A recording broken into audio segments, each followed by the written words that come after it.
Fitaovana famadihana ny rano lasa fanampitsolika ho an'ny soavaly na irony antsointsika hoe moto irony no voka-pikarohana navoaka ny ekipana tanora pikaroka araka ny filazan'izy ireo dia ampiena ny fandaninan'ny solika hatrany amin'ny 500 isanjato any ity fitaovana ity.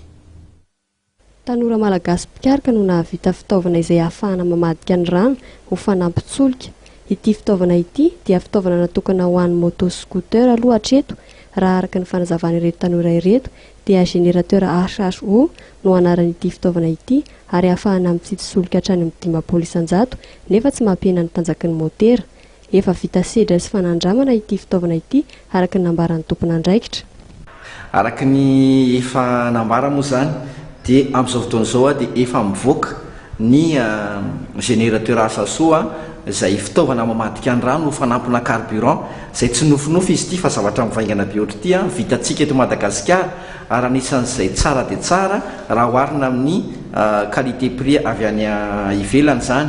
Izy ity dia natokana ho an'ny moto sy ny scooter, izany hoe ity fitaovana kely ity no asiana rano ato amin'ity faritra misy azy ity izay ihany no andraikitry ntsika izay mampiasa anazy vita izay dia ilay fitaovana no manao ny ambiny rehefa mandeha ny moto antsika.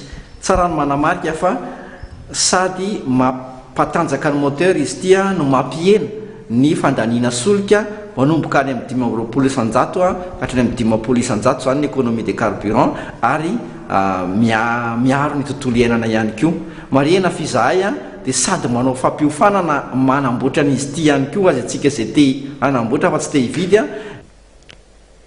Araka ny fantatra dia isy ihany koa ny fiofanana ahafahana manamboatra ity fitaovana ity izay atao ny alahady 12 aogositra sy ny alahady 12 aogositra samy eny amin'ny EPP Andavamamba manomboka amin'ny 2 ora tolakandro.